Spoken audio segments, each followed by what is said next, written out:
No matter how you feel about Donald Trump, when he dropped to the ground and then he stood up, you could feel a ripple of energy that was, for some, a very religious moment. There's a reason this happened in the way it did. We are in a very conflicted time right now. It's troubling. There's going to be a shift in the next few years that may step up the pace for the need to unify on some level. There's a gigantic acceleration, and it started with the Jupiter-Saturn conjunction a few years back that has entered a new 200-year cycle where we're activating the element of air. It is time to understand that our thinking with our thoughts co-create our reality. The purpose of the aura is to be a filter for outside psychic pollution.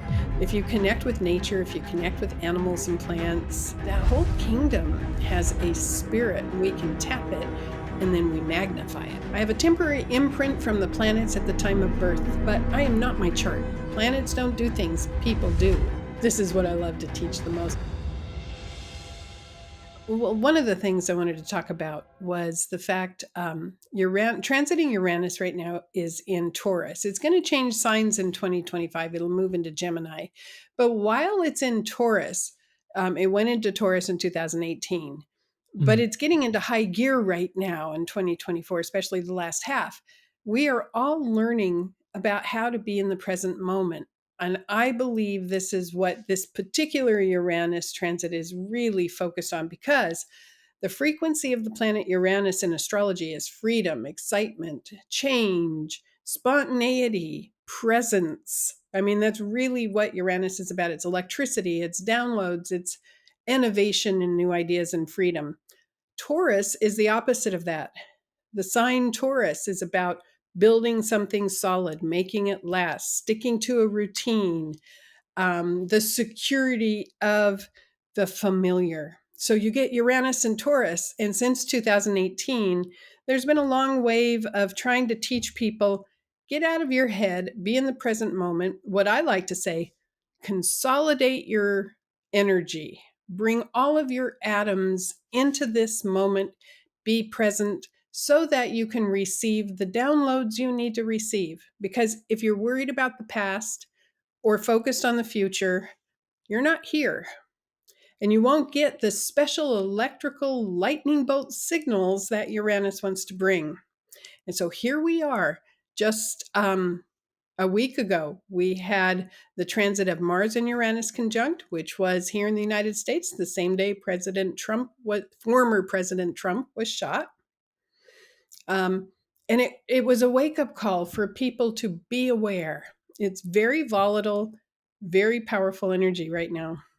Yeah, it's interesting. I remember having Marianne Williamson on the podcast, and one of the things she said to me, I was asking her about the future and how it's best looked after, and because she was running for her presidential election at the time, I'm not sure if you remember, but she what she said to me has always stayed with me, which is actually it's become a spiritual practice of mine to trust that the future is best looked after by me being as present as possible in the present moment. Fabulous. And I remember the way she articulated it, and the thing that I honed in on was, like, spiritual practice, like, the practice part of it, because I think, it makes it, like, I think so much of us can just flit into the future and just be like, "Oh," like, even that like, I'm a life coach at large, right? So I think so much of it's like, "What's gonna happen in your future?" Like, can we sort of manifest or create something that's in alignment to your values? But in that space, she really anchored us back into the present moment. And I love the way you're describing it is in the present moment is actually when you receive the downloads that you're meant to receive. Can you expand upon that a little bit further for us, please, Kathy? Yes. I've been doing astrology full time as a consultant since 1983. So it's a long time. And you can see I have silver hair. So I have a lot of consultations under my belt, a lot of experience. And in that same time, I was teaching a course called Free Soul, which is a course that was founded by a man named Pete Sanders in Sedona, Arizona. Free Soul is a nonprofit public education program. What the teaching is all about is how to activate your own intuition, how to activate your own connection with the universe, how to get your own answers. I love teaching that. That's my heart of heart of heart. teaching people to get their own answers so that you don't have to go to anybody for information. You have a direct channel. And it's really education about how your intuitive senses work and your unlimited potential as a soul. So when you say presence, I really think it's not just finding a peacefulness within, but it is honing your senses into the now. Now, my son is a jam band musician. He has his own band. Um, and, I've observed jam band musicians for years. Jam band musicians are amazing because they do nowness, they do presence. In order to jam, you have to be present. Not only are you learning the technique of music and you're listening to the other musicians, but you have to be present. You have to be there and respond in that moment. So there is something very special about Uranus and Taurus, which is teaching us not only to trust, but to be calm right now in this space and act when we get information. And that is the high voltage lightning bolt information from Uranus and Taurus. It comes in like electricity. And we are required to have what I call spiritual obedience, which means if you get the signal that says, look at the internet right now and look up this item, that you do it. And you go, okay, I must be in the flow. And you will always be at the right place at the right time when you listen and act in that moment. Make sense? It really does. And yeah, trusting and listening to the impulses. And I would love to talk more about trust, but just a quick sec there, because I think you touched on something which we can expand upon. I'd just like to double click on presence,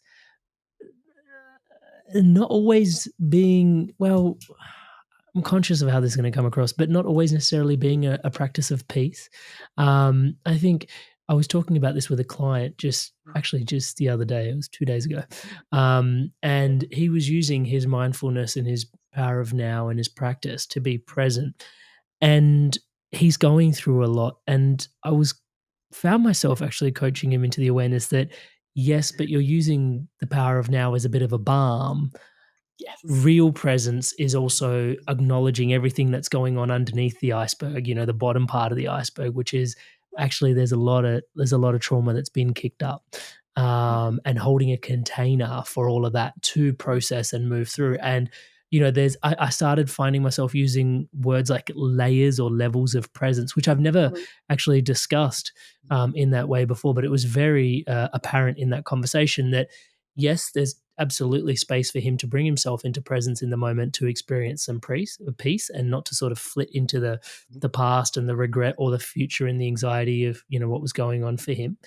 But at the same time, there was this whole opportunity to expand the container a little bit further, and I found myself using the word container a lot more as well. And I'm hearing that in this dialogue at the moment where you are at the moment, which is yeah, like presence from not just peace but also a deeper kind of presence. Can we double click on that as well? Yeah. Maybe another word would be awareness. Awareness that extends multi-directionally but still allows your energy field to be consolidated and strong now. You know what happens? The aura itself. I teach a lot of techniques for people to learn how to cleanse and charge and consolidate their energy field, because the purpose, in my opinion, of the aura is to be a filter. It's a filter for outside psychic pollution. I talk to so many people who are empaths, who are extremely sensitive, born that way. They feel everything, they pick up on everything, and they don't know how to turn it off.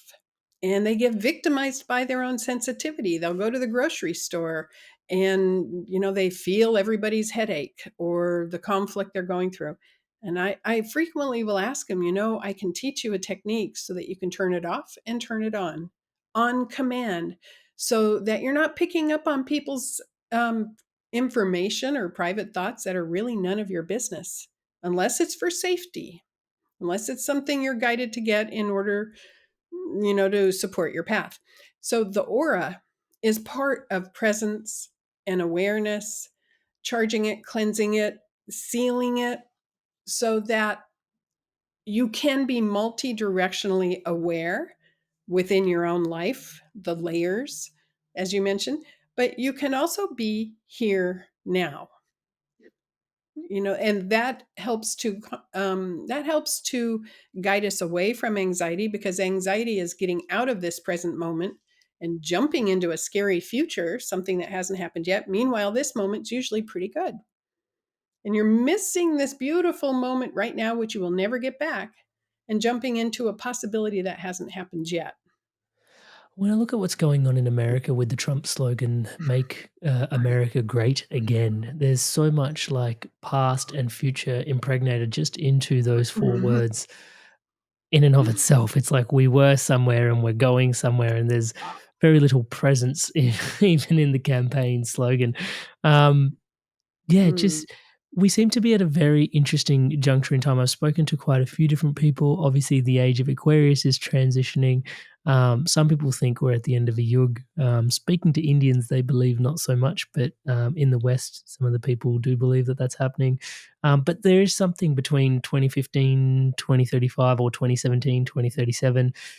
I don't know. There just seems to be a lot that we're going through at this particular juncture in time, and we do seem to be at somewhat of a midway point. Is that accurate in your awareness, or can you tell us more about that? Yeah, I absolutely agree with what you're saying. There's a gigantic acceleration.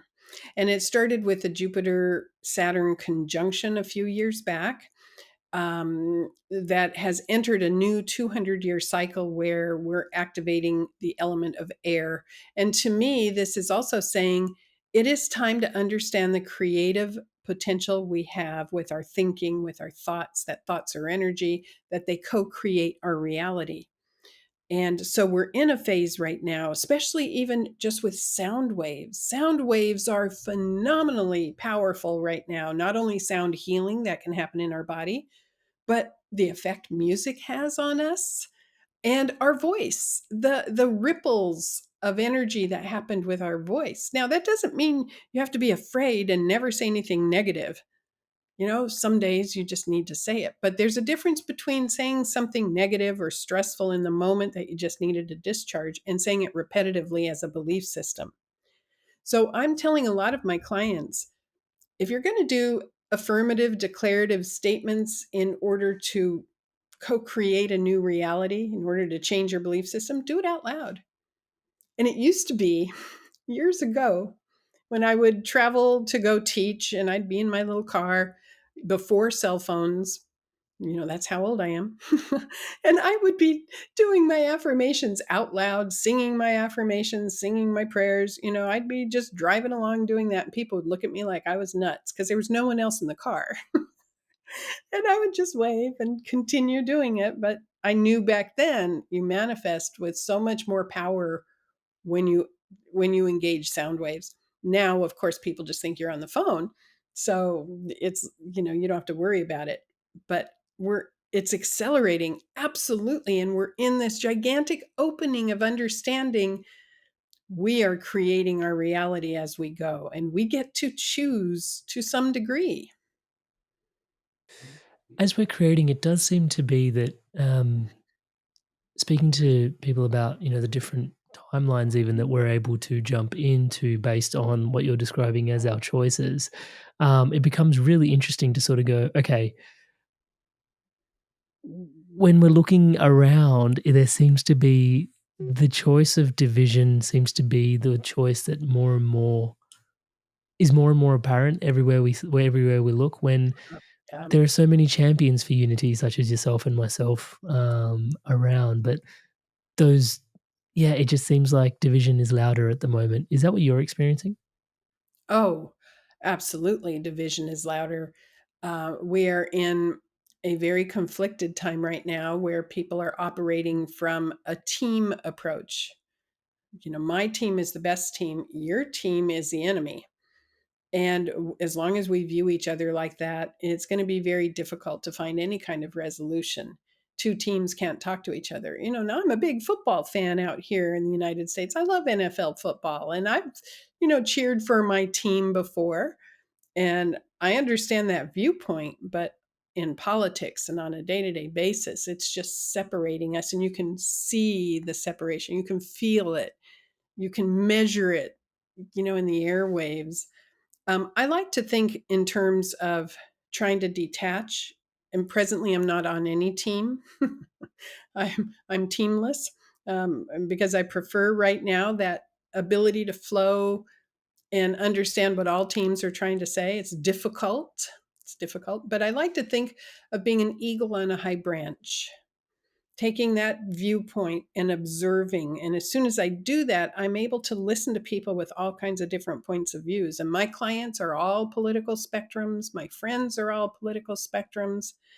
And it's quite interesting when you can just step back out of the team orientation, but it's troubling.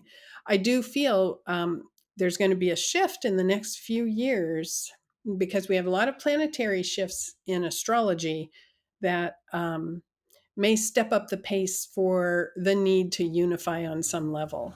Hey there, fam. I know you're loving this conversation with Kathy. Just a quick pause to invite you to please subscribe to the channel. Just below, there's a subscribe button. If you can take a moment to subscribe, everything you see here is powered and empowered by your subscription to the channel. Take a quick sec. Please do it. It helps so much with everything we're trying to accomplish here with promoting positivity around the world. Back to the episode. How does one living in the States with your awareness interpret the shooting of Donald Trump, if you don't mind me asking? I watched it live. Now, I always feel like I have to qualify. Why were you watching a Trump rally on TV? I wasn't at the rally, I was on TV. Why are you watching it? Because it can trigger instant judgment from people that I was even watching a Trump rally. And this is the problem. I watch debates on the Democratic side and the Republican side. I watch rallies on both. I find it fascinating. It just so happened that day I had a long day with clients, a very long day. And I had finished. I had no words left. I was exhausted. I sat on the couch and I was flipping channels just to chill. And I came across the rally. And my guides, my intuition said, you stop and watch it right now. This is important. And I went, okay, fine. This Two is what you minutes were later, saying he was, earlier. Yeah, mm-hmm, sorry, I'm yeah, interrupting. no, that's perfectly fine. And 2 minutes later, he was shot. And the feeling it happened live and watching it was a shock. I can only say this: it did feel like there was a very special moment there, no matter how you feel about Donald Trump. And that's all over the board, right? There was a very special moment there when he dropped to the ground, and I had a 5 seconds of not knowing, is he alive or not? And then he stood up. You could feel a ripple of energy that was for some a very religious moment.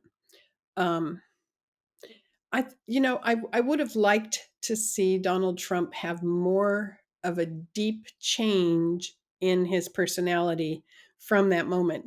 And I think he had a temporary change, but now he's right back to his normal self. But it opened a moment for what some people will say can be divine intervention. You know, it opened a moment to go, whoa, there's a reason this happened in the way it did. So, but people are, it didn't last very long, and people are right back now to extremes in how they're viewing things. You mentioned that this time is a time of acceleration. What are we accelerating towards, in your opinion? That is a fabulous question, worthy of deep meditation. There are a lot of people talking about we're moving into 5D out of 3D. But, my thinking has always been that the Earth, this planet we're on, is a very, very special container that is like a school. It's a school for our souls to develop. So I ask myself, why do we incarnate into a physical body? What's the purpose of this, especially on this Earth plane? And because the Earth has gravity, it plays the role of Saturn in astrology. It's heavy. But I think this is a school with many different grade levels, many, many different consciousness levels. And through the diversity of consciousness, we get to polish and learn and grow. So some people say, at some point there's going to be this gigantic awakening and everybody's going to evolve. And I think maybe not. I mean, I would love that, of course, but I think this school needs to have many grade levels, needs to have varied levels of consciousness so that we get to have that experience of choice and learning and growing and development. If imagine if everybody had an awakening all at the same time, would we need to incarnate? Uh, so my thought is, Earth is a school. Earth is a school, and it's a privilege to be part of the school, right? And so things are moving onwards and upwards towards further and further growth. But this utopian sense of we're all enlightened and all perceiving each other as one potentially eliminates the opportunity for us to continue learning some lessons, is what I I'm I hearing. do think an enormous number of people are accelerating very quickly, and that's fabulous. And I do think that there will be more and more of a sense of, in which world are you living? You know, a world where you can co-create, or a world where you're victimized by the energies.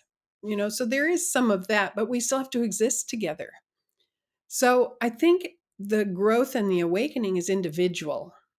My viewpoint has always been, if we get our master's degree in the University of Earth, master life, maybe we don't incarnate anymore at that point. Maybe we become a guide for somebody on Earth, and then we continue our learning by being a guide to that person. Now, who knows, right? I could be completely wrong. I'm at the age right now where I question everything, or I wonder, maybe I'm all wrong about everything. I'm at that stage, right?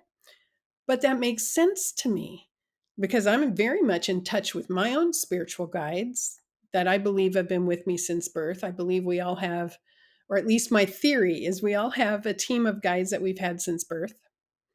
And our team of our guides are learning by being our guides. I mean, now think about this. Have you ever had a feeling in the back of your mind, or a message that's circulating that you just don't want to hear? Just that impression of, I really shouldn't go to this party tonight, but you go anyway, right? Maybe it comes around multiple times, but you do it anyway, and then it's a disaster, and you go, ah, I knew it. I knew it. I got the impression and I didn't listen. Well, what if your guides were sending that information to you? What if they were going, hey, don't go to this party? It's going to be stay home, stay home. And they're sending it multiple times through various senses, being as creative as they can be to try to get you this message. And you're just going, I'm going.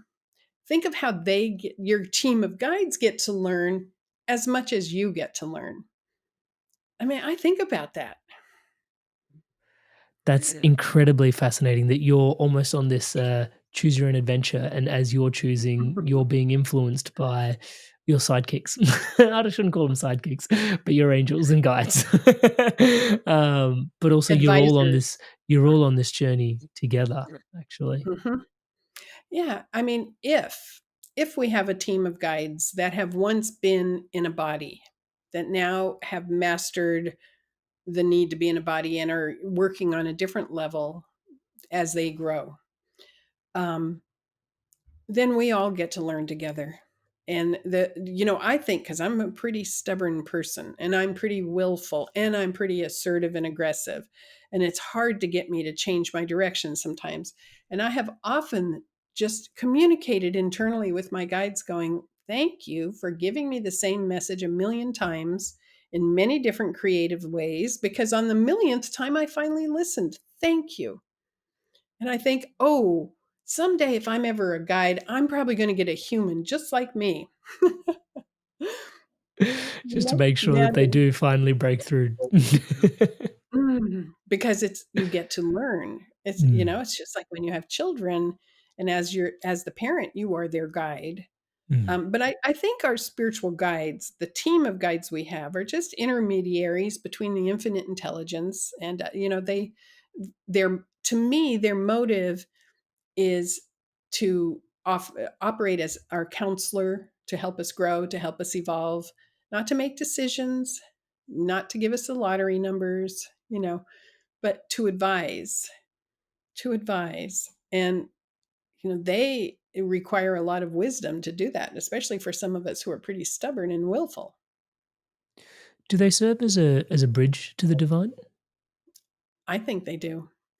I mean, one of the things I teach is how to shift your awareness into your soul energy out of your body and into your soul body, let's just say, um, which is a higher dimensional experience. And then from there, I teach a lot of techniques for how to soul travel, how to be aware of being in two places at one time, which isn't full soul travel. It's more, I call it soul stretching.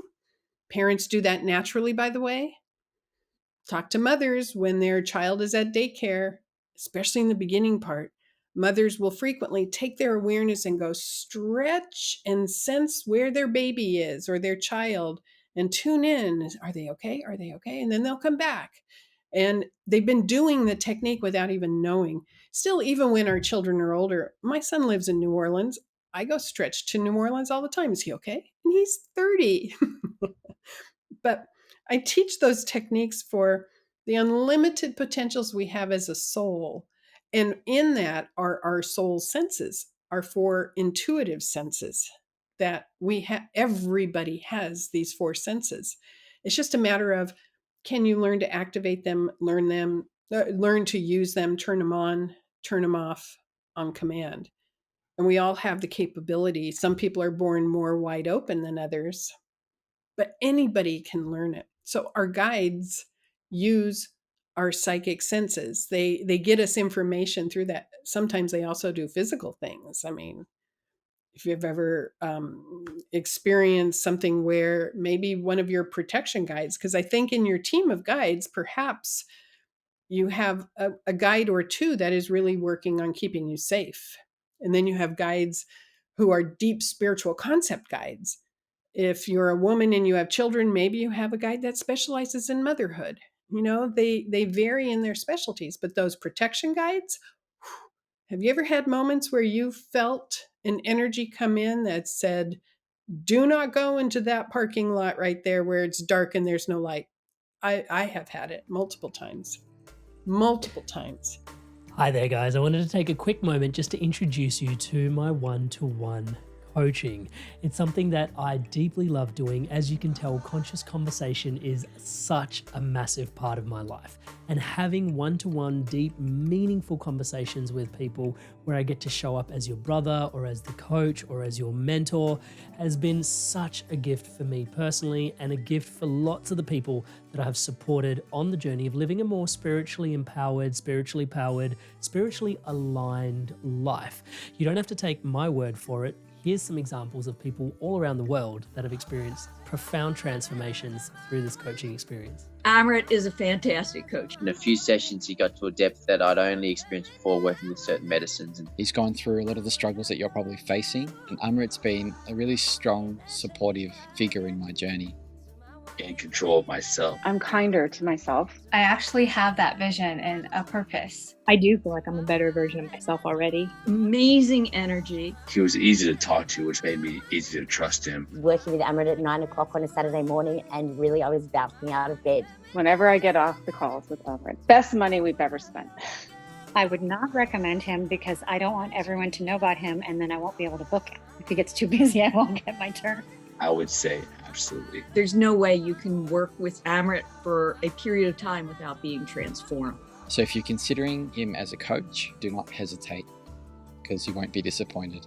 Alrighty, so hopefully that's inspiring your evolution onwards and upwards. And if you are so inspired to evolve, you can book in a one-to-one call with me directly at www.amrit.coach/life. And guys, if I can say so myself, I do think this is something quite special. Most people that I see building things online don't really work with people this deeply, this intimately, one-on-one as things start to grow, just because it is so time intensive. And yet I'm so deeply passionate about the transformation that comes from one-to-one coaching that just isn't available anywhere else. It would be my absolute honor and a pleasure to support your spiritual awakening, your spiritual path, your spiritual unfoldment. It is my life's work. I look forward to seeing you in the call. Back to today's podcast. Four senses. Can you describe them? Can you teach us about them? Please. This is what I love to teach the most out of anything in the world. And that is the four intuitive senses are four natural soul senses. One of them is psychic vision, which is the ability to get information through images. Maybe you look at someone and you get a whole lot of information from looking at them, or you get dreams, or you get images in your mind, or you creatively imagine, and as you're imagining, you're getting information. For instance, have you ever had a situation where you have a friend who says, I'm going to get married in September? And then you try to imagine it. If you're high in vision, you would try to see it in your mind. I'm going to try to picture this. And if you really cannot see it, I can't even picture it. I can't imagine this happening. Or you're trying to imagine it and it looks wrong, or it's staticky, or it has a bad tonal color to it in the background, whatever it happens to be. That's your psychic vision giving you information about the situation. Okay. So vision is one. My strongest gift is vision. So I get a lot of visual information. I suspect one of yours is too, Yeah, just by looking at you. yeah, it's interesting. At times, it's more active than others, I find. At Mhm. times, I'm supremely visual. At other times, I'm incredibly kinesthetic. And Mhm. it comes and goes in waves. Yeah. Well, and then that brings up the concept of what I call the psychic gift order, that we have all four senses, but each of us have one particular sense that's the strongest, and then a secondary sense that we use quite a bit. So psychic feeling is one of them, which is when you get information as a physical sensation. You get the chills, you get, the hairs on the back of your neck stand up, or you get this feeling that, I don't want to go in this direction because it feels like I'm walking through mud, or, you get a bodily sensation. And there are personality types that go with the four psychic senses too. And the feelers, for instance, my musician's son is extraordinarily high in feeling. And he's Mr. Mellow. Hey, mom, just flow. Hey, it'll all work out. And I'm going, yeah, but, I have to see the plan. I have to see the plan. We're very different in that way. Feelers tend to be more that mellow, easygoing, kinesthetic approach, and very sensitive. The psychic sense of feeling comes in through the solar plexus. That's kind of like the area in the body that operates as an on off switch. So, what do you see people high in psychic feeling doing? When they're around other people who are angry or mad, they're going to feel it physically, and they'll cover their solar plexus. They'll cross their arms and cover their solar plexus, or they'll turn away because now their psychic reception area for feelings pointing over here, and all the energy is coming in here. So it's like a giant dish antenna. Waves of the energy hits that antenna. Psychic feelers need to learn how to cleanse their aura more than anybody, and not just cleanse it, but pull it in. Pull it in, because psychic feelers tend to have big, puffy, gentle, big energy fields, non consolidated, and it offers no buffer for outside energies. It just comes through and they go, ow, oh, I felt your anger. Oh, it feels so horrible. And I say, let me teach you how to cleanse your aura and strengthen it so that you can be there and observe it and not absorb it. You can learn that.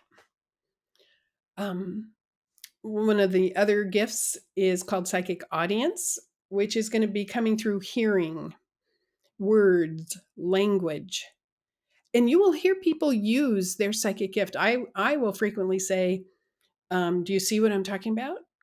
Can you imagine this? Feelers will say, I feel this way. I feel that way. Audient people will say, do you understand me? Or I hear what you're saying, and this is what I understand. Psychic audience is very logical because it's language based, it's very literal. So you will find people who have psychic audience honing in on certain words. You will hear them say, your voice sounds funny today. What's going on? And I'll say, I don't imagine in my mind you're feeling good today. I would have picked up something visual. Audient people would have picked up something through sound. Okay. Psychic audience people, first gift audience, have the strongest aura of anybody. I call it a rhinoceros hide aura. I mean that as a compliment, though, because their aura is so strong that, they can be around massive psychic pollution and go, isn't that interesting? I think Donald Trump is high in psychic audience, and he will frequently say, listen, listen. President Biden says, look. Yeah.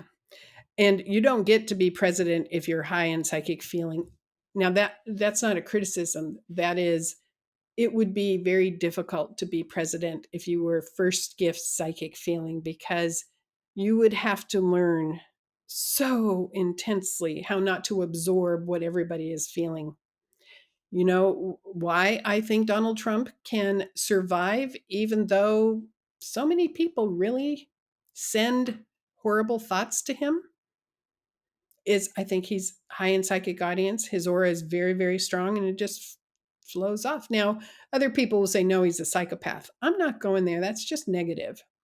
But and people high in psychic audience have such strong auras that they're easier to see. I'm speaking in visual terms now. And I used to teach workshops in this, and I would teach how to see an aura or sense an aura in these big lectures I give. One time I had like 400 people. I said, I'm going to teach you how to see an aura or feel an aura or sense an aura. And I would scan the crowd, and I would try to look for somebody who's high in psychic audience, because they have the strongest energy field and they can sustain all the people looking at them. You bring a feeler up there, they're going to go, oh, this doesn't feel good. But you bring an audience and they go, okay, fine. And it's much easier to sense or feel their aura because it's strong and consolidated, whereas a feeler's aura is so big and puffy. Sense number 4 is what I call prophecy. And you would think maybe prophecy is talking about just the future, but I don't mean it in that way. Psychic prophecy would be instantaneous knowingness. You know, and you don't know why you know. Boom, I just know this. And when you're talking to somebody high in prophecy, they'll be going, I know. You'll finish your sentence. You can say half your sentence. They'll go, I already know. I know. Which would really piss off a psychic audience, because they would say, I need to hear the words. Do you understand me? It's like, yeah, I got it. My husband, my second gift is prophecy. And there are times when he says 2 or 3 words, I already have the concept, I already know. But saying, not letting him finish his sentence is not a good thing. So I breathe and I go somewhere else and I come back. But prophecy is one of the hardest ones, because people have to trust. There's nothing to back it up. Not like a vision, not like a feeling, not like a word or a voice or a sound. There's nothing. It just pop, there it is. It's fast. It's instantaneous. It's quite wonderful, really. Hey there, guys. Taking a quick moment out to ask you a question. Of these 4 intuitive senses, which one do you most relate to? Are you vision? Are you feeling? What do you have going on for you? Or do you relate to them at all? Maybe there's, I noticed the sense of smell was left out of it. But yeah, potentially, which intuitive sense do you think is the most predominant for you? I'd love to hear from you in the comments below. It's quite interesting, especially that 4th one. Well, they're all very interesting. And the question will be, how do we discern which one we are? But I was just going to remark, because I do a lot of work with, I guess, leaders in interesting places. And oftentimes their decision-making process is based upon what you just described as intuitive prophecy. And based on some interviews that I did with, I don't know if you know Sonia Choquette, I did some work with her. Yeah. And she would say this is like, if you find someone talking about, I make my decisions based on intuition, always just ask them this question cheekily as well, to sort of see if, would they tell anybody that that's what they base their decision on? And so I often do run the gambit and go, oh, you made your decision based on intuition. And they're like, yeah, absolutely. And these are quite clerically defined roles and individuals, let's put it that way, not very out of the box sort of thinkers that you would sort of, or no, I shouldn't say that. That sounds rude, but people that are very fit a particular mold, let's put it that way. Yes. And then you find them thinking outside of the box, and they're basing the decision based on intuition. And I always ask the question, it's like, hey, would you tell anybody that, like in your team, that you made that decision on a hunch? And or unanimously, it's like, no. That's why we have stats and analytics and figures and numbers to back up the hunches, which I think is hilarious. Yeah. We make decisions based on our higher senses every single day, all the time. It infuses our 5 physical senses. And it's so natural. Once you get so used to receiving signals through your psychic sense that you don't always differentiate, because people think it's supposed to be scintillating lights, crashing cymbals in the Hallelujah chorus. I got a psychic sense here. Woo! And really, it's so woven into what we are used to. It happens so quickly that it's a combination. It's a combination. I mean, when I was young, I was very good at being able to tell who was not telling the truth. I mean, very young, 4, 5, 6 years old. I remember when I was with my mom, I'd be able to watch people speak, and I could see if they were not telling the truth because their aura changed. I didn't know what I was talking about at that age, but I'd say, Mom, that person's not telling the truth. Because my mom was easy to fool because she was a pleaser, like a lot of people are, a people pleaser. She was from that generation of women. And she would say, hush, you have no evidence for this. And I say, yes, I do. I know what I know. I mean, we get these cues, and they're not all body language. They're not all physical cues. We're using this all the time. But in my client base as an astrologer, I have, you'd be amazed who comes to an astrologer, all walks of life, whether it's Hollywood, actors and actresses, government people, politicians, doctors, you name it, anywhere in between. And on a certain level, they all know this. And the most successful people are very aware of using higher senses every day in their decision-making process. Okay, so you mentioned we have a primary and a secondary for most people. I'm sure some people are walking around with, all of them, all of them activated to some degree. How do we discern, and how do we develop? The in the free soul course, and this is not a worshipy kind of free soul course. The man who founded it is named Pete Sanders Jr. Pete A. Sanders Jr. He's an MIT graduate in brain science, but he's this beautiful spiritual man, and he wrote a book called You Are Psychic. And it was published back in the 80s, but it's still available, and in that he's talking about the 4 psychic senses and the personality traits. And so that's a resource people can get. It's relatively inexpensive. I don't mind promoting that for my dear friend Pete. I'll put it in the show notes in the description below, a link to it. Yeah. One of the things I loved about Pete Sanders and his motive is his entire motive was, teach people to get their own answers, and let's make it very, very affordable. Nonprofit public education program. So, I used to teach the 10-week course. I taught it for years and years and years all across the US. And I still will get emails from people who say those techniques in how to be aware of my soul and all those meditative techniques to activate my intuition and, do all these things were the most important thing they have learned. And I can't think of anything better to teach than how to empower people, direct connection with the universe, right? Seems profound. So we'll put a link to that in the description below. What are some of the challenges of being psychically aware and open? Mm-hmm. One of the first ones is not knowing how to turn it off on command, as I mentioned earlier. Getting overloaded, getting bombarded. And again, if you don't know how to cleanse your energy field or cleanse your environment, you tend to pick up on too much all the time. So knowing how to manage it, how to turn it on, how to turn it off, how to be in charge of that sensitivity is very, very important. And the second thing is the whole philosophy and ethics about the future, because it's very intriguing. Myself as somebody high in vision, of course I want to try to look down the timeline and see future possibilities, of course.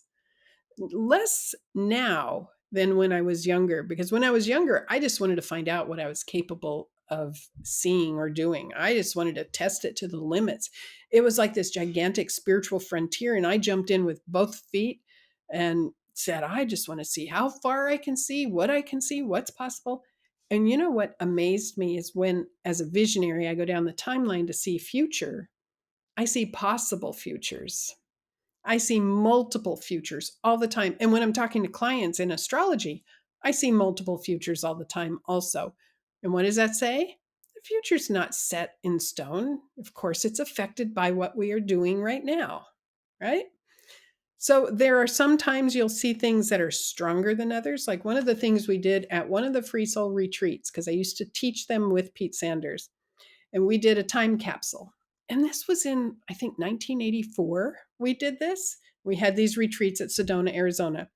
And we all did this technique. And we said, let's tune in 20, 30 years in the future.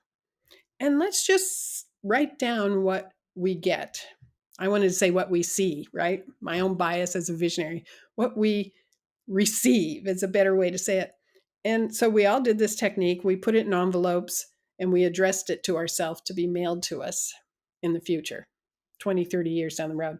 Well, what I saw was crazy. I saw us walking around with handheld computers, and which is now the modern day cell phone. And I described it deeply and I wrote it all down. I went, wow, isn't this interesting? I also saw that there will be movement in gender identity. I said, um, male and female will have major questions. Androgyny might come up. There will be evolution and growth about what is a male, what is a female. And I wrote that down and went, wow, isn't this interesting? Of course, when you do something like that, you're always going, what if I'm wrong? Oh gosh, this sounds stupid and crazy. You're questioning in the back of your mind. But if you can relax and open and just do that. And I got the letter, I can't remember how many years, 25 years later, 30 years later. And I went, bingo, you know, but it was so clear. The vision of those two things was so clear. I trusted it and wrote it down. But, we're in a point right now, and maybe you're feeling this too, where if you tune into the future, wow, it seems very uncertain right now. The possibilities are enormous. There are many fracture points as to which direction it may go. And we're in this place of getting to channel energy to create the reality that we want. I find that to be really interesting. So I can't see an absolute future right now. For those of us that are looking or hoping for a brighter future, the work at the moment, your prescription? Well, personally, I think my reality right now is fabulous. So if we are looking to creating a brighter future, it's almost like make America great again. What does that say? If you say, I want a brighter future, inherently underneath that is saying what's going on right now is not very bright. And I spend a lot of time thinking about this because, of course, I want a happy, beautiful future filled with light and love and people getting along. Of course, I want that. But at the same time, then I think, wait a minute, my day to day reality right now is spectacular. I have a loving husband. I have a great practice in astrology. My life is really, really good. Yeah, I have some aches and pains. I'm getting old, blah, blah, blah. But I'm thinking the light is already here. And how many of us can say right now is wonderful in my reality? And when I teach people about declarative, affirmative prayer statements, sometimes if we're trying to really release an old habit, an old approach, sometimes the preface is in my reality now, Or from this point on is something I'll say. From this point on, I am happy and fulfilled. Because it's saying in the past or in my world, let's say you take a woman who's 60 who wants a relationship. How many times have you come across the belief system, all the good men are married, I'm too old, I have to do the dating service thing, I don't want to do that, I can't find anybody unless I do. And I go, well, maybe that's not the case. I mean, I found my husband 30 years ago when I was working 7 days a week, 14 hours a day. And still we met. So the universe can supply that. So I mentioned to them to maybe consider saying, in my world, there are an abundance of wonderful, available men who are looking for me, who will recognize me. There's an abundance of this in my world. And it's okay if most of the other women my age don't believe that. They get to choose what they believe. But in my world, there are an abundance of fabulous, loving, high consciousness men available. Make sense? It really does, and it harkens back to the power of thought and creativity that you mentioned was really poignantly present at this time of acceleration. Yeah, claiming it now, anchoring it into the earth. The earth has a spirit. We call it Mother Earth. But this planet we are on, if you connect with nature, if you connect with animals and plants, that whole kingdom has a spirit. And in astrology, most astrologers are so busy focusing on all the planets in the solar system or the galactic beings or dimensional beings that they forget right here on this earth and the nature kingdom. And that presence is so palpable. Just go hug a tree or listen to the plants or let animals speak to you. It's here right now and we can tap it and then we magnify it. Incredible. So you mentioned a few times it's important to understand an awareness of our aura and how to cleanse it. So can you describe a little bit around DIY home kit, cleansing auras? Maybe we need to understand a Oh, little bit yeah. more about auras first before we start understanding how to cleanse them. Absolutely. And in fact, I do have on my YouTube channel, and it's free, no advertising. It's not that I'm making money from that. I do have an aura cleansing meditation. So my YouTube channel is Rose Astrology. And I have, if you Googled Kathy Rose aura, 2 videos would come up. Number 1 is the first explanation about the aura itself and the function it serves as the filter, as your energy field, as what people are perceiving about your current state of mind too. If you ever stood in a grocery store line and ahead of you is somebody who is obviously super stressed, but you're seeing the back of them, but you can feel the orbiting debris in their energy field. Radiating, definitely. Radiating. And at that point, I would love to teach them how to cleanse their aura and charge it because it doesn't feel good for them and it doesn't feel good for people in line. I always suggest to people if they get on an airplane, if they get on early, the reason I like to get on as early as possible is I will cleanse the energy in the airplane. Because what happens in an airplane, you're picking up on the person who's sat in your seat and the potential stress they carried if the flight was late or the stress they carried in getting to the airport on time. Oh my God, airplanes are pressure cookers. And what I would love to do is to teach all the flight attendants and pilots how to cleanse the space in the airplane. I've taught emergency room nurses, I've taught doctors, cleanse the OR, cleanse the emergency room. It will make it feel better. You will function better. It releases the trauma or the tension of the energy prior. So, easy technique. Is to maybe listen to the cleansing meditation I have as one example. There are a million ways you can cleanse.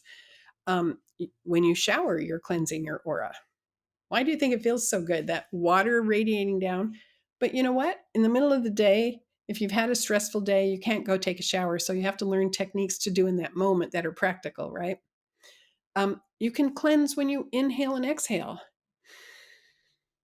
And when you exhale, your aura expands and you're pushing out stress or intensity. And you're imagining the balloon, and then you seal it. Sealing it is important. Sealing it is important. Make a boundary. You can, for a visual person, you can put color in your aura. If I'm going to present, I'm going to put golden energy. What I experience is golden. If you're a feeler, you go, I can't see golden. Well, then put the feeling of golden. What does golden energy mean to you? Or put a feeling of authority or presence in your energy field versus when I'm home and I have a day off. I can remember what that feels like. um, then, and if I get a chill, if I get to just do nothing, I might put purple or blues or greens. But if you energize your aura with purples or blues, and then you try to do something high functioning, like driving in traffic on a highway, or I certainly wouldn't want a surgeon filling their aura with purple and then trying to do surgery. It's spacey, it's gentle, it's evanescent. It's not super sharp and focused. I used to do martial arts, and when we would spar, I would put bright red in my aura to be a badass, because it's a physical, it's full contact sparring. But that's talking in visual terms. Okay. So you can use a cyclone of energy. You can imagine that what you are attracting to you, or you can see, I'm talking visual. Oops. You can know it, you can feel it, you can understand that you are attracting spiritual light to you. Then you can spin it like a cyclone.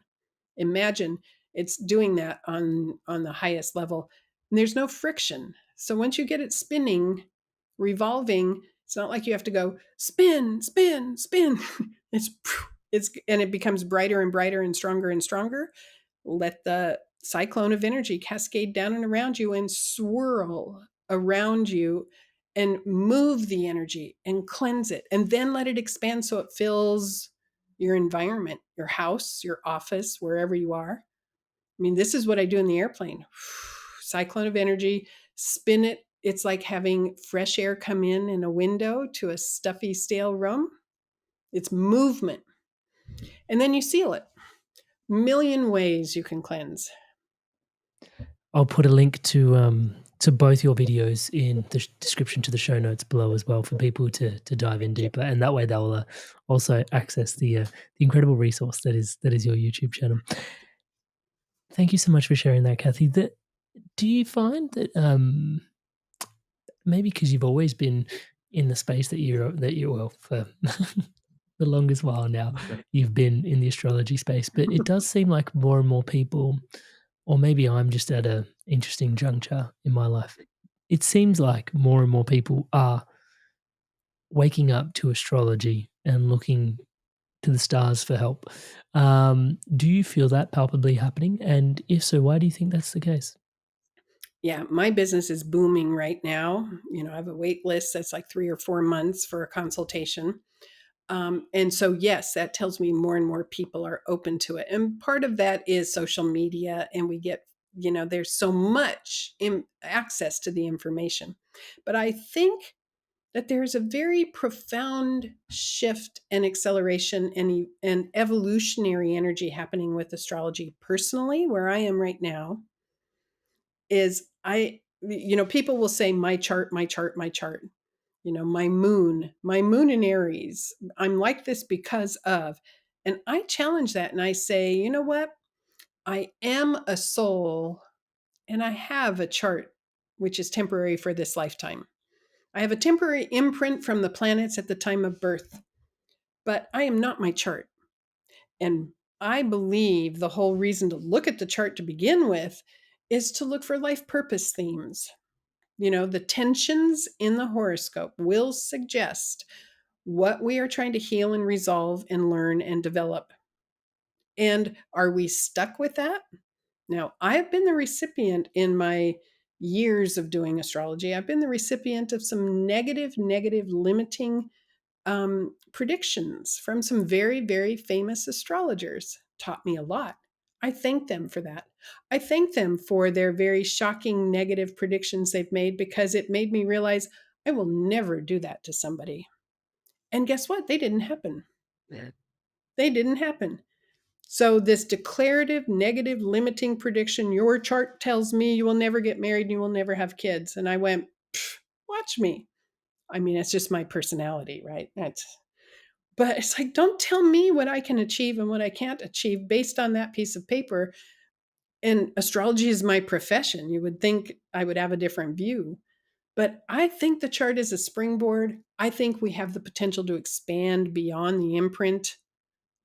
I mean, so if have you been on the beach and you've walked and you've watched your footprint in the sand, and then you watch the ocean come in and out, and the imprint gets less and less and less and less and goes away. I think the same is possible for our chart. Now, I've made a lot of astrologers mad because there's great power in saying, I know your chart and you are controlled by this. And I go, I think I can grow beyond it. If I change my behavior, do I change my chart? Possibly, right? So I have a different view on that. And I think in the next 20, 30 years, we're going to see more therapeutic, humanistic, bigger astrology evolving to say it's a guidepost and you're not stuck with limiting energies in a horoscope. Hi there, guys. I wanted to take a quick moment just to introduce you to my one-to-one coaching. It's something that I deeply love doing. As you can tell, conscious conversation is such a massive part of my life. And having one-to-one, deep, meaningful conversations with people where I get to show up as your brother or as the coach or as your mentor has been such a gift for me personally and a gift for lots of the people that I have supported on the journey of living a more spiritually empowered, spiritually powered, spiritually aligned life. You don't have to take my word for it. Here's some examples of people all around the world that have experienced profound transformations through this coaching experience. Amrit is a fantastic coach. In a few sessions, he got to a depth that I'd only experienced before working with certain medicines. And He's gone through a lot of the struggles that you're probably facing, and Amrit's been a really strong, supportive figure in my journey. In control of myself. I'm kinder to myself. I actually have that vision and a purpose. I do feel like I'm a better version of myself already. Amazing energy. He was easy to talk to, which made me easy to trust him. Working with Amrit at 9 o'clock on a Saturday morning, and really I was bouncing out of bed. Whenever I get off the calls with Amrit, best money we've ever spent. I would not recommend him because I don't want everyone to know about him and then I won't be able to book him. If he gets too busy, I won't get my turn. I would say absolutely. There's no way you can work with Amrit for a period of time without being transformed. So if you're considering him as a coach, do not hesitate because you won't be disappointed. Alrighty, so hopefully that's inspiring your evolution onwards and upwards. And if you are so inspired to evolve, you can book in a one-to-one call with me directly at www.amrit.coach/life. And guys, if I can say so myself, I do think this is something quite special. Most people that I see building things online don't really work with people this deeply, this intimately, one-on-one as things start to grow, just because it is so time intensive. And yet I'm so deeply passionate about the transformation that comes from one-to-one coaching that just isn't available anywhere else. It would be my absolute honor and a pleasure to support your spiritual awakening, your spiritual path, your spiritual unfoldment. It is my life's work. I look forward to seeing you in the call. Back to today's podcast. Very open as a perspective. But that's different on the personal level, the natal chart, versus the mundane level, which is what's happening right now in the sky and how is that affecting humanity. But there still is underlying in astrology a tendency to go negative. And that bothers me. It really, truly does. I always want to remember the spectrum of expression, the possibility of higher levels being manifested. That every single intense conjunction we have isn't always going to result in potential assassination of a president, so to speak. There are other possibilities. We can take it on higher levels. So it's quite complex. The role that astrology is currently playing in my life, and I'm seeing clients 6 and 7 days a week right now. So I'm immersed in it, and yet I question everything at the same time. Where do you see astrology going in the future? Like you said, you mentioned it's becoming more and more adopted and accepted, and it's becoming more and more open. Can you describe the future of astrology in your opinion? I don't know if I'm correct or not because I'm fully aware I'm looking through what I would like to see happen. So with that bias in mind, because we are always looking through our own bias, always, always, and forevermore. And it's very hard not to be influenced by what you want, right? But I believe we're going to understand the planets in our solar system are frequencies. They are frequencies, intrinsic energy frequencies. As a matter of fact, back in the 80s, when I was teaching free soul and I was teaching people to soul travel, I had classes of people who didn't know anything about astrology. And I thought, I'm going to do something interesting. I'm going to have them soul travel to the planet Uranus and then blend with the planet. And I'm going to have them sense the frequency of that planet and then come back and tell me what they experience. And it was amazing. And then I'd have them go to another planet like Neptune, which is very different than the frequency of Uranus for contrast. And without knowing anything about astrology, they would come back and say, this is what I experienced because they were picking up on the frequency of the planet. So when you start viewing planets as frequencies, then you can say, well, how can I use that frequency? You know, if we receive a transit, we are receiving the frequency of that planet. My job as an astrologer is to say, you're receiving this energy. It's going to be from this time to this time. Here's how you might want to use it. Here's how you can direct it. If you're receiving a Uranus transit, embrace change, go with spontaneity, be in the present moment. If you're experiencing a Neptune transit, ego wants to take a break, flow, forgive, let yourself space out. Because then you're talking about frequencies and energies rather than planets are doing something to me. Planets don't do things, people do, in my view. In my view. And that's really helpful as well because similar to what you described earlier, it's the frequency conversation ties back into that aura conversation and also the chart being a starting point, not a fixed point, because as the waves are sort of coming in from these frequencies, you can, like, if you want to lean into them, you can. If you don't want to lean into them, you sort of have the ability and the strength to sort of go, hey, like, I'm not going to play into that story so much at this particular Yes. point in time. I can see it coming through, and I can objectively sort of give myself the space of the observer rather than the protagonist in this particular time round. That's really Yes. powerful. It's a maverick sort of approach. I am very much of a maverick personality. I have a podcast called the Maverick Podcast where I explore maverick personalities. And maverick personalities are always going to be questioning the rules, questioning why is it done this way? Could it be done differently? Maverick personalities want to think outside the box and want to advance things. So naturally, if an astrologer gives me a dire prediction, I'm going to say, not necessarily. But if you don't have a maverick personality and an astrologer gives you a negative prediction and you absorb it, what happens? You start looking through the lens of that prediction, it changes how you are viewing life and you help to fulfill the prediction. Just like perhaps if they give me a prediction and I do the opposite, I'm helping not to fulfill it. Yeah, that's always been a fascination of mine of how much how much belief we place in the astrologer's reading and how much that influences the trajectory of what's actually going to happen. I'm very careful to not give absolute predictions because I don't relate to them. Rather, I think my job as an astrologer is to educate the client about the influences, the frequencies, the timing, and to help them feel empowered to steer them. Again, the spectrum of expression. You have choice. These are the energies that will be affecting you. These are the timing moments. What are you going to do with it? Not what will happen, but how are you going to use this to fulfill your life purpose themes, to release your fears or, to help you gain confidence, to help you understand you deserve love, because it always goes back to those main life purpose themes, right? There's one signature in the chart that can be seen easily that suggests maybe the life purpose theme is to learn you deserve to receive love simply because you are breathing, not because you earn it, not because you're making people happy, that you deserve love right here, right now, simply because you are breathing. And if that's your life purpose theme, and then these cycles happen, it's always going to go back to helping you learn that. So I focus on that rather than you will get a new job during this cycle.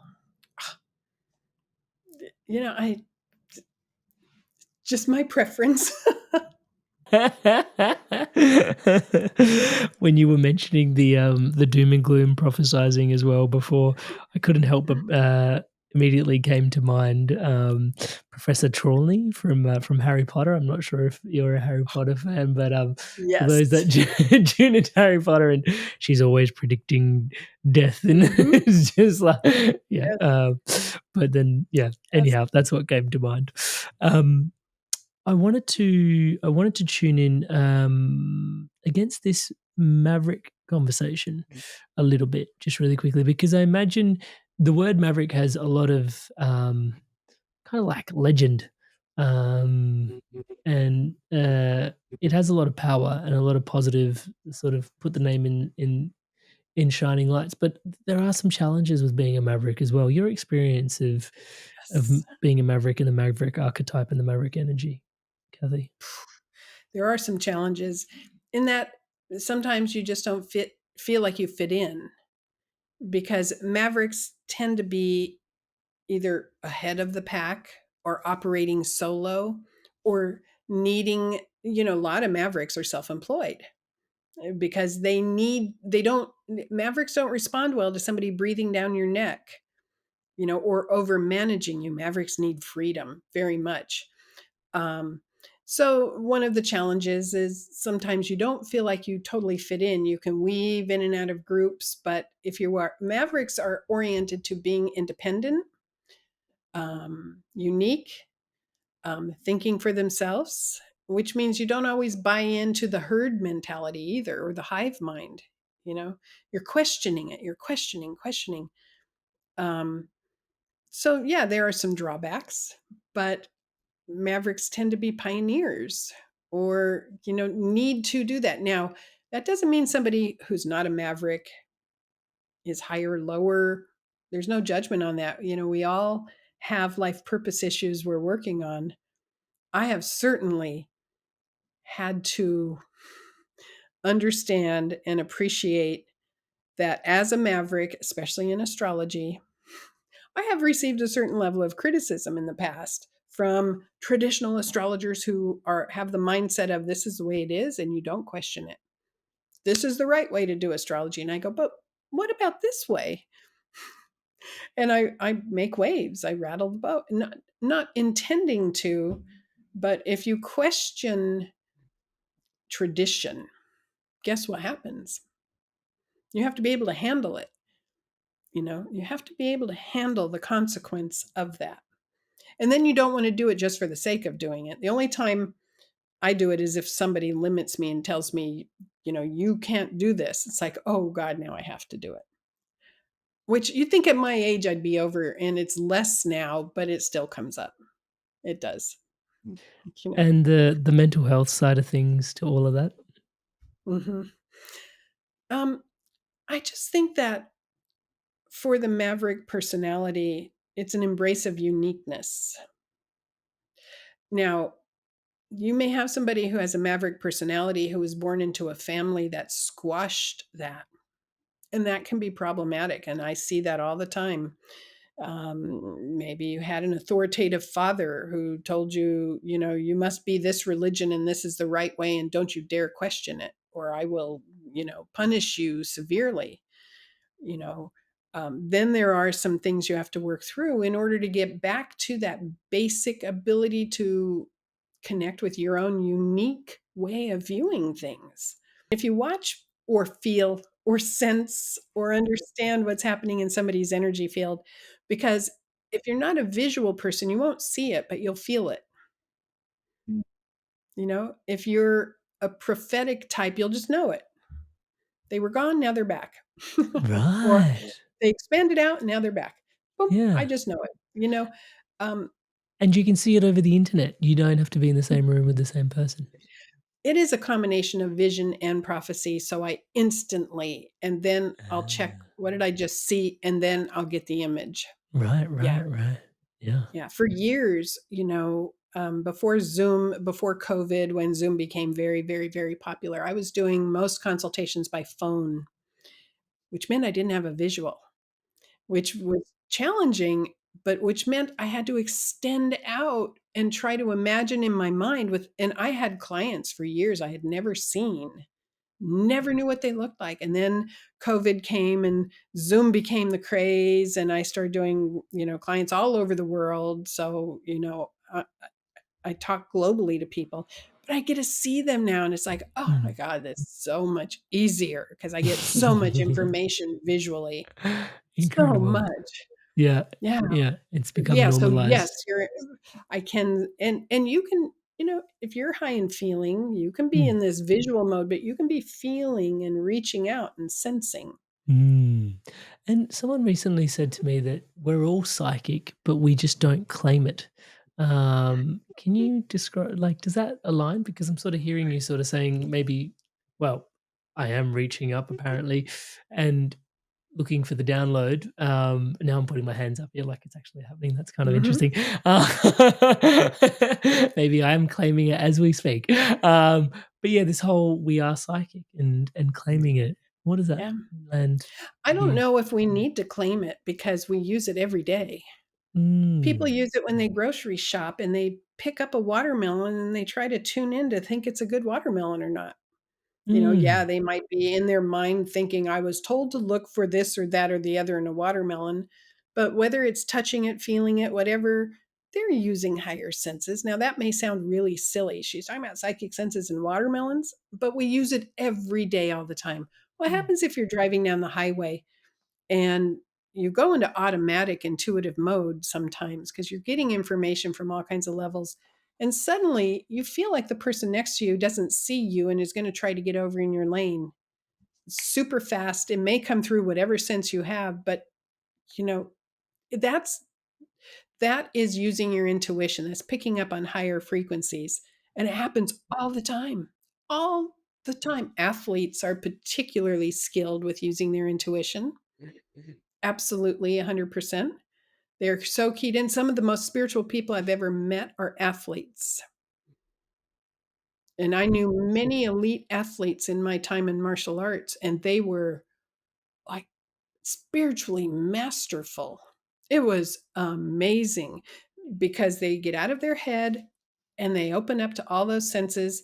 And, if you're doing something like combat, in martial arts, or even if you're an NFL football player and you're about ready to get tackled by a 300-pound player, you're using higher senses just automatically. They're so open to it because they're physical. They're not stuck up here. So I don't know if you need to claim it to spiral back to your question. No, It's I there. appreciate. Yeah, I It's there. appreciate that. And you could be taught to be more aware of it. I like to teach people to turn it on and off so that if you do need to make a decision, like, oh my gosh, my daughter, my baby girl has 101 fever. Should I take her to the doctor or is she okay?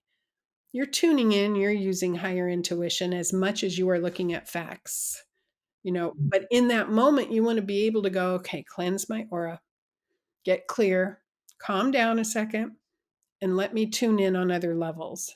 Very practical use, right? Or the car mechanic tells you it's going to cost you $1,400 to fix your car. In that moment, you want to be able to tune in and go, telling the truth or not, sincere or not, you know, you want to be using those senses, and we do it automatically. But I want to teach people how to know how to turn it on and turn it off on command, which is just techniques and practice. Yeah, and for those that want to find out more about how to do that, how do they find more? Well, the You Are Psychic book is the beginning part, the Pete Sanders book. I haven't written my books. I have about 10 books in my head, but I'm so busy with clients every day. I have not written my books. But the Free Soul website is freesoul.net. Mm. Um, I used to have a teaching tool to activate your intuition. It's no longer available. But, you stumped me. Obviously, I'm not coming up with an answer. They're going to have to come find you online and seek your support. I think one-on-one is Yeah. probably where we're going to end up having to Yeah. go. Yeah. And I'll put links to all those resources in the description, the show notes below. Kathy, the future, our intention today has been presence. There's been a lot about bringing yourself into the present moment, how to best keep yourself present. I don't want to use the word predictions, but maybe something like that. But your advice for us as we move towards what's coming in today's podcast. I think that the basics, and everybody is saying it, but it's so true, that if you understand in this moment, you are emitting peaceful, loving, harmonious energy to the best of your ability. Okay, stress happens. Sometimes, yes, I curse at a driver and then I get over it quickly and cleanse. But to the best of your ability, you are emitting harmonious, peaceful, loving energy. That energy is meaningful and worthy and needs to be valued as an action step. Even though the action is just the energy behind it, it's making a difference in every single moment, every intention. You walk through the grocery store or through an airport and you've got that beautiful, loving energy. People are going to nod as you walk by. They're going to acknowledge it.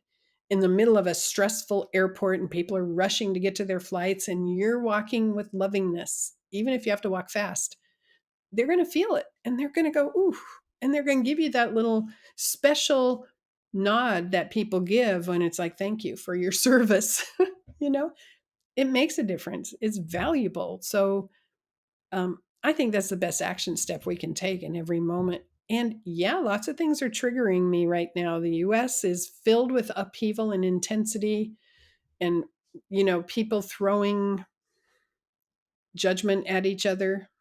And it's a constant practice to breathe, be the eagle on the high branch, not react, because we all have triggers, right? Do the very best I can, and then to appreciate myself when I've had a really good day. It's like, good job. For the majority of the day, you stayed in loving presence. Good job. And I do that at the end of each day. Where could I do better? Where did I do well? And I think that advances the earth. I really do. And it's something we can do right now in this moment. Just like your beautiful smile you have, that's making a difference. Touchwood. Kathy, wow. Thank you so much for this incredible podcast. I totally want to thank you for your time and energy today. I know it's already been such a great day for you, and here you are sharing even more of it with us. But obviously, it's a lifetime's worth of work that we get to really peer into in today's conversation. So absolutely thank you for today's conversation, and also just thank you for you. Really grateful for you and what you embody and how you, just your Maverick spirit around all of it as well. Thank you so much for you. It's been my pleasure. And thank you for all the good work you're doing, because your intention is very clear. It's palpable, and that needs to be appreciated. And I can sense it. So thank you. Oh, thank you so much, Touchwood.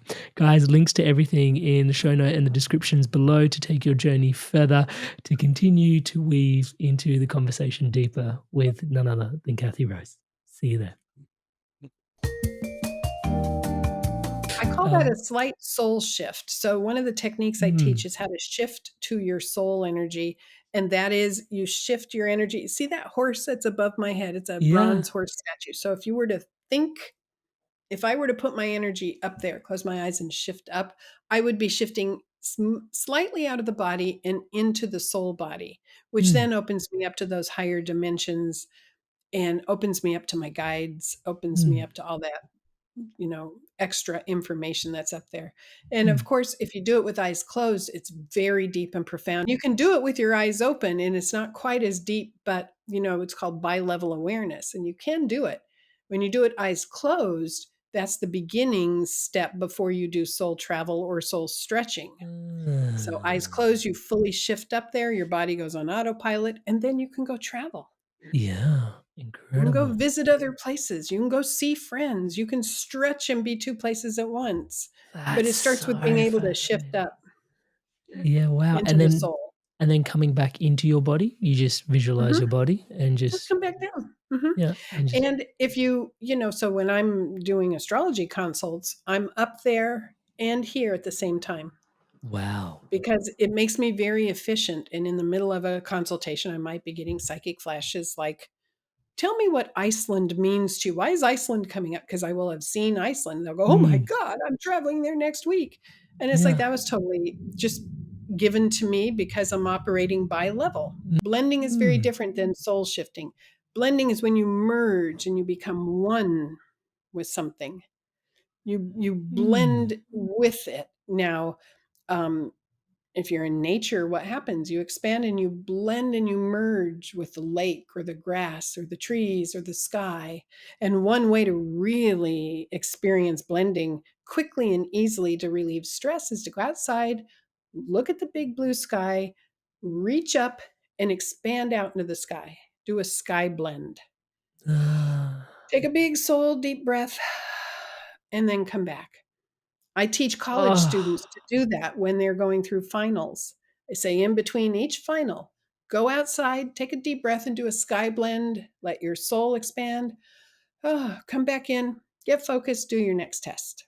It refreshes it releases tension and it can be very fast. So these are practical techniques that help us and mm. people just need to remember how to do it. Yeah, it's That's interesting my because passion. everything you're describing, I call energy work. Is that what you call it? It is all energy work, but it's different techniques for different situations. Mm, So blending and merging leaves you a bit fuzzy. It's super relaxing. In fact, I lead a meditation called the Universe Blend, yeah. where I will close your eyes and you blend with your chair, your room, your house, your city, your state, your country, the world itself, and then out into the solar system, and then out into the galaxy, and then out to the universe. Mm. It's fabulous. And people are like, oh my God, I needed it. It's like yoga for the soul, right? Yeah. And then you pull them back and they go, my God, I want to stay because they blend with the universal heartbeat. They blend with the rhythm. Mm, They blend with all things. But you don't want to be doing that if you're driving down the highway, true, true. you Yeah. know, or if you're chopping vegetables as a cook, I mean, it's a time and a place for whether you soul shift or whether you blend.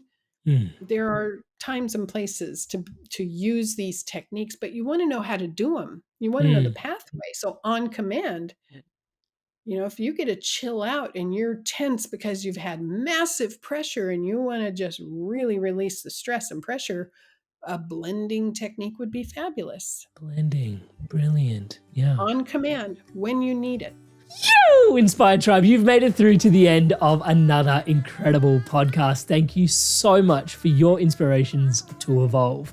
It is so inspiring to be your brother walking this incredible path by your side. If you loved this conversation, there are so many conversations around here like this. We're having 2 a week. Please take a moment to subscribe to the channel. Everything you see around here is powered and empowered by your subscription. To subscribe, click on my face icon, which is on screen now. There's a little icon of the channel. You can click on that to subscribe.